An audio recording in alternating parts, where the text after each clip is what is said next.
Welcome everyone to another episode of The Devoratorium. My name is Darnay DeVore. Today I'm going to be your host. On today's episode, we'll be discussing the exclusivity of Jesus in our postmodern world. Our world has a new God. It's the God of diversity, inclusion, and tolerance. It's a new Trinity. Jesus and his gospel that won't conform to this new God has no place in our society today. No more. Now, many of us are confronted with this on a daily basis, and if it hasn't become a struggle for us, it's certainly going to be a struggle for our children and our grandchildren. Now, today we're going to take a look at diversity, inclusion, and tolerance, and we're going to parallel to the inclusive yet exclusive salvation offered by Jesus. Does that make sense? We're going to take a look at all these things that the new God offers and parallel it with what Jesus offers us. Now, let's define our terms first. Diversity. What is diversity? Simple definitions. Once again, I don't like to get too complex, but simple definition. It's diverse, variety, unalike. Okay? Inclusion. What is inclusion? Simple definition. To be included, to contain. Tolerance. What is tolerance? Fair, permissive attitude towards things or people that differ from us. All right, those are pretty fair and simple definitions. There's a lot of complexities here, but like I said, I like to keep things simple. Now, it's ironic that the disciples of these terms of this God, the followers of this God, they don't really believe these concepts. Many of them will condemn you for daring to think something or believe something different than what they stand on. So did you know, for instance, that man-woman marriage between a male and female, that's actually diverse? According to our definition, yeah, it's diverse. Remember, it means variety, unalike.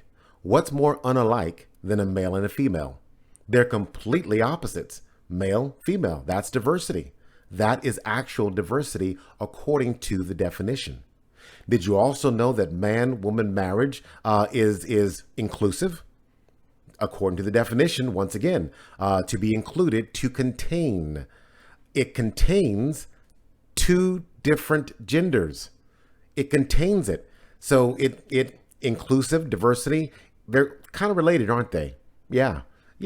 But man-woman marriage is actually inclusive because it includes, being that there are only two genders, it includes both of them. Both of them. Let's look at tolerance. Did you know that man-woman marriage is also tolerant? How in the world can it be tolerant? Simple. The definition for tolerance, fair, permissive attitude towards things or people that differ from us. How many husbands out there, you look at your wife sometime and you wonder, what was she thinking? How can she even think that way? Me and all my buddies, all my guy buddies, we all think the same way. Why does my wife, who's female, think differently? And I bet you women think the same thing. My husband, why does he think this way? Me and all my female friends, we think this way, one way. My husband thinks another. Why is it that all these men, you've heard men are from Mars, women are from Venus. You can't get any more different than that. So what I'm saying is to tolerate someone who is so different than you, that is the very definition of tolerance, permissible behavior, right? Permissible behavior, attitude towards things that or people that are different from us. So here's what we're going to do. I'm going to give you some verses. There's some Bible verses we're going to look at. And what we're going to do is when I give you those Bible verses, I'm going to ask the question, does this Bible verse show inclusion, tolerance, and diversity? We'll start with John 14, verse 6. Jesus answered, I am the way and the truth and the life. No one comes to the Father except through me. Is this verse diverse? Does it have any diversity to it? I don't know. It doesn't. No, I don't think. No. Is it inclusive? No, Is it tolerant? It doesn't tolerate any other way to get to the Father except through Jesus. It doesn't include any other way to get to the Father except through Jesus. And there's no there's no unalike pattern to follow to reach the Father except through Jesus. It's very exclusive, very exclusive. Let's take a look at Acts 4, verse 12.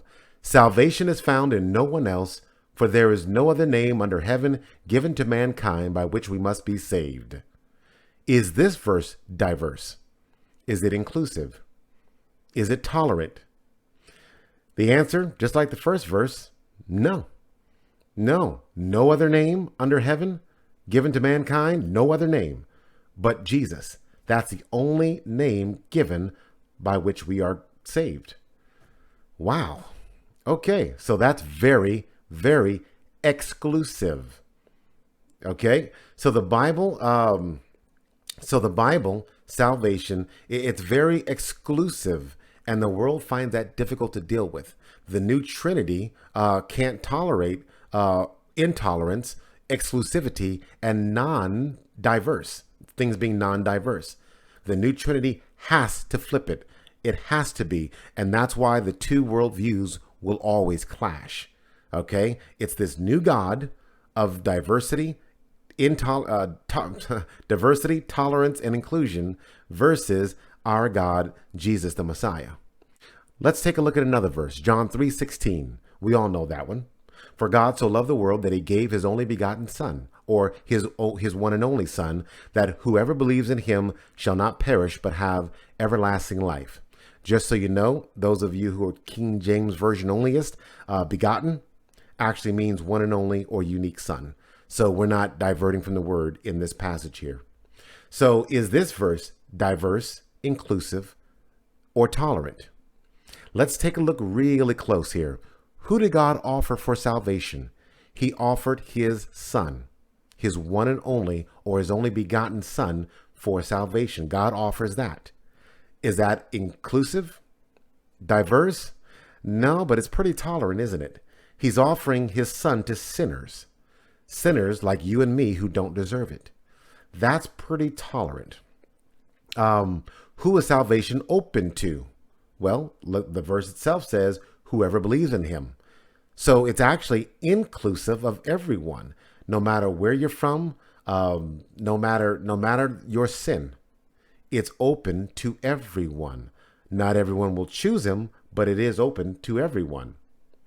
So you can say, yeah, it's inclusive. What is the requirement for salvation?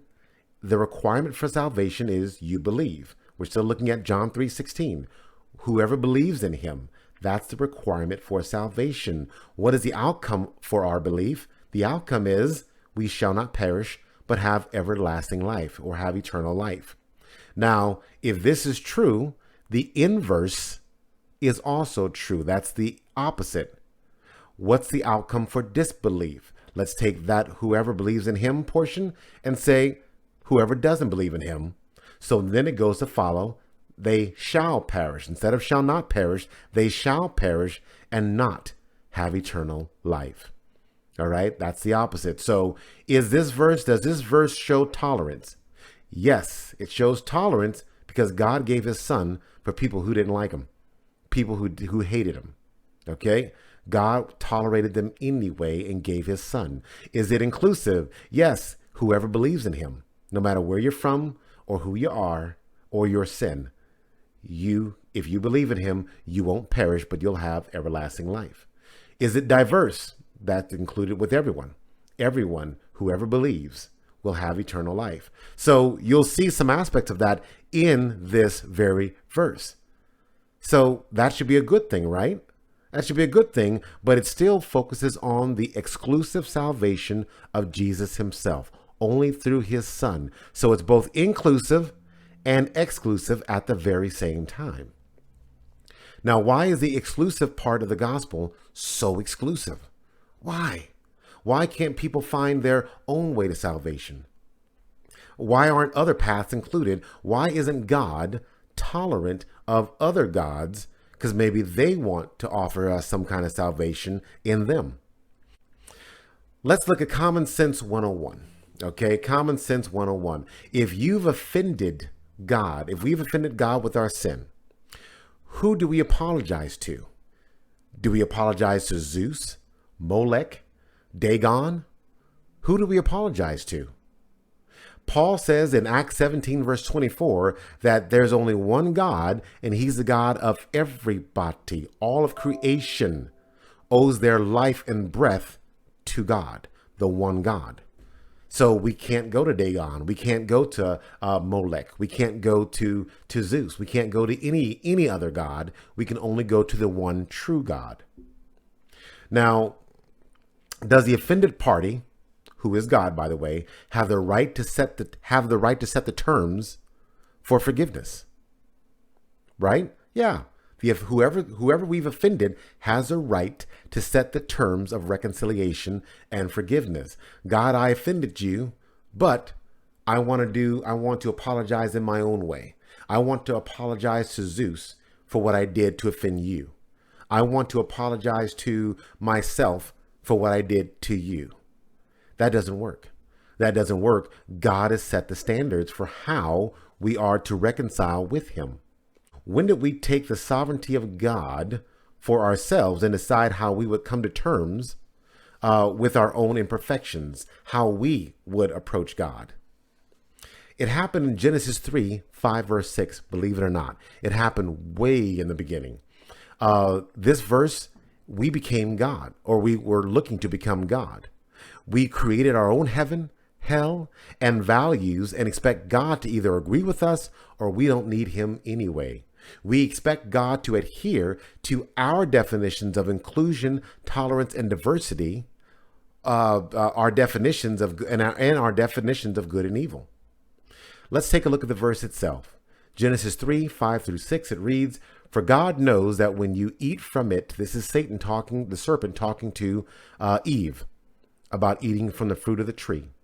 "God knows that when you eat from it, your eyes will be opened and you will be like God, knowing good and evil." You will be like God.